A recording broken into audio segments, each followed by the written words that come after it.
आप में से कितनी माताएं जिन्होंने कभी जिंदगी में 16 सोमवार करा हो? हाथ उठाओ जरा। करें 16 सोमवार? किन किन ने करे जरा हाथ उठाओ तो। हाँ दिख गए, ठीक है, ठीक है। और जितने लोग आस्था चैनल पर सुन रहे हैं, जितने लोग फेसबुक यूट्यूब पर कथा सुन रहे हैं, जितने लोग इस पवित्र भूमि पर छिंदवाड़ा की पावन शिव महापुराण की कथा श्रवण कर रहे हैं, हम आपसे पूछना चाहें, आपने 16 सोमवार का व्रत करा, 16 सोमवार का उद्यापन करा, 16 सोमवार का नियम लिया, 16 सोमवार की पोथी पढ़ी, 16 सोमवार की कथा पढ़ी, 16 सोमवार पे चूरमा बनाया, किसी ने 3-3 बार व्रत करा, किसी ने बेलपत्री का करा, किसी ने चूरमे का करा, किसी ने मिश्री का करा। बोलो सही है? करा लोगों ने। पर जितने लोग आस्था चैनल पर कथा सुन रहे हैं और जितने लोग इस फेसबुक यूट्यूब पर कथा सुन रहे हैं और जितने छिंदवाड़ा की पवित्र भूमि पर कथा सुन रहे हैं, हम इनसे पूछना चाहते हैं,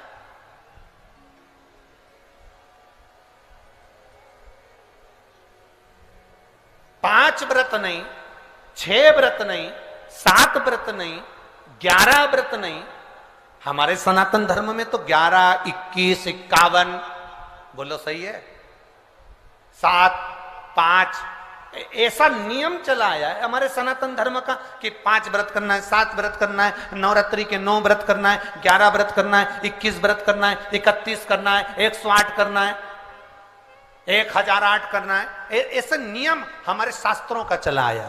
फिर आखिर 5 व्रत नहीं, 7 व्रत नहीं, 6 व्रत नहीं, 4 व्रत नहीं, 3 व्रत नहीं, 16 व्रत का नियम कहां से आया?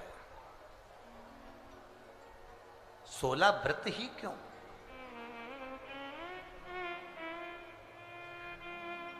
15 नहीं, 14 नहीं, 13 नहीं, 12 नहीं, 11 नहीं, कितने? 16। ये 16 व्रत का नियम कैसे? ये कहां से आ गया 16 व्रत का नियम? कोई आपसे पूछ सकता है, आपके घर के बच्चे कह सकते हैं, मम्मी ओ माँ क्या कर रही हो? माँ ने कहा बेटा मैंने 16 सोमवार के व्रत उठाए। 16 सोमवार के व्रत उठाए? हाँ। क्या करती है उसमें?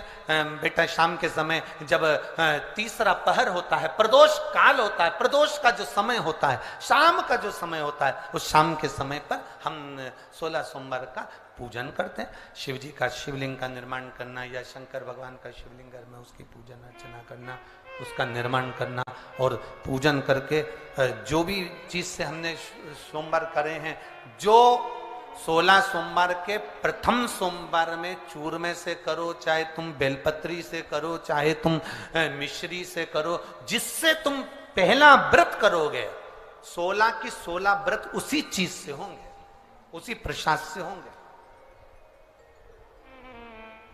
तो बच्चे कहेंगे माँ ये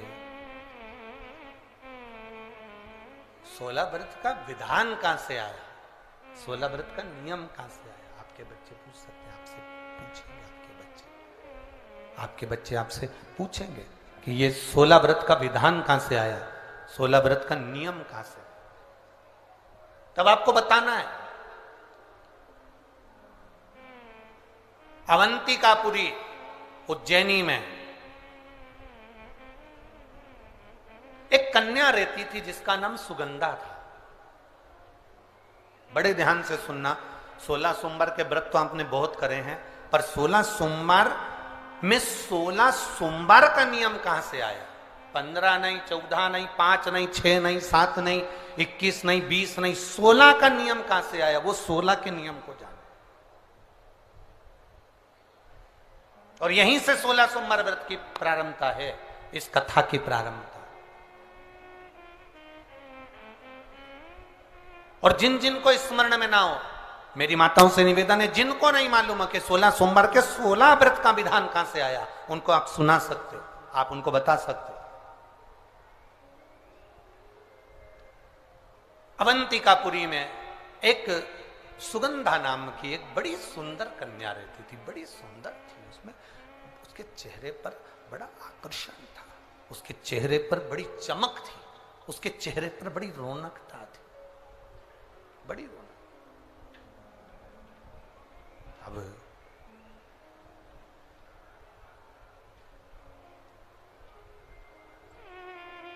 उसकी माता सुगंधा की जो मां थी,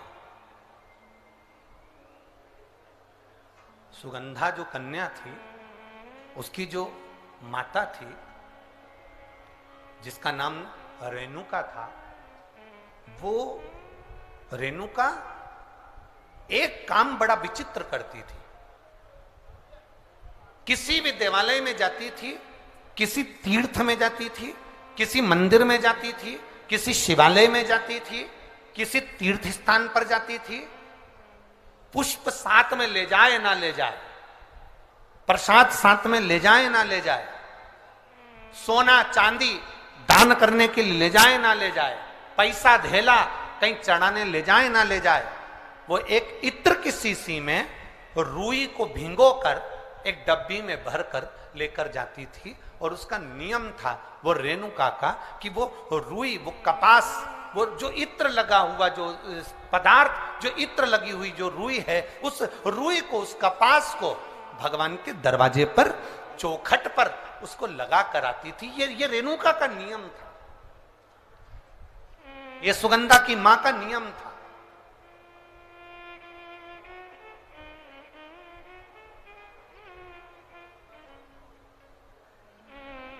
एक नियम हमारी जिंदगी में हम जो लेते हैं, वो नियम हमारे लिए सिद्धता देता है।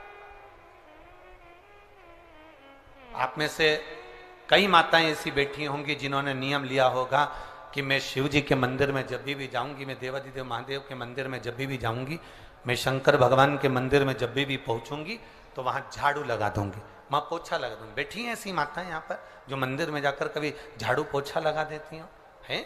तो आप जाकर शिव के मंदिर में बुआरी लगा रहे हो, झाड़ू लगा रहे हो, पोछा लगा रहे हो, या जो बहुत सारे दिए लोग लगाकर चले जाते हैं, जलाकर चले जाते हैं, दिए ठंडे हो जाते हैं, उन दियों को भरकर एक डलिया में, एक खोखे में, एक जगह पर ले जाकर आप रख देते हो, उसका पुण्य कितना है?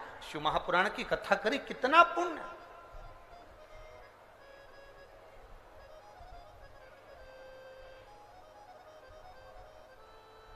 गुरु नानक देव जी ने तो अपने शिष्य वाले से कहा था, गुरु नानक देव जी अपने शिष्य से कहते हैं, संत शिरोमणि में भी शिरोमणि परम पूज्य गुरु नानक देव जी अपने शिष्य बाले से कहते हैं, बाले सुन, भंडारा करने वाला भंडारा करे, लंगर करने वाला लंगर करे, चखने वाला चखे, करने वाला करे। अगर भूलवश भी, बाले, अगर कोई भूलवश भी उस लंगर के स्थान पर से मात्र एक गीला कपड़ा कर कर, एक पोछा कर कर, एक बुआरी सवारनी कर कर अगर निकल भी जाता है तो वो अपनी जिंदगी के कई दुखों को समाप्त कर जाता है। गुरु नानक देव जी कह रहे हैं बाले से।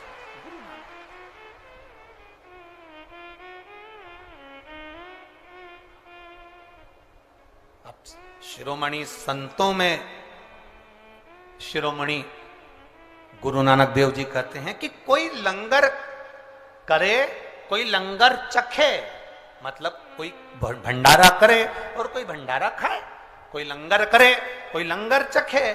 अगर वो चखने वाला भी उठकर चले गया और वहां पर से आप अगर निकल कर जा रहे हो और आपने अगर मात्र वहां सवारनी से आपने मात्र वो झाड़ू भी लगा दी, पोछा भी लगा दिया, उसको कहीं ना कहीं किसी ना किसी रूप में आपने सेवा कर दी, तो उस सेवा का फल क्या है? तो गुरु नानक देव जी कहते हैं उसका फल यह है कि आपकी जिंदगी में जितने जितने दुख, जितनी जितनी तकलीफें, आपकी जिंदगी में जितना जितना कष्ट, आपके जीवन में जितना जितना रोग, जितनी जितनी तकलीफें आपके जीवन में आ रही होती हैं, वो सारी की सारी तकलीफें अपने आप समाप्त होती चली जाती, अपने आप समाप्त हो।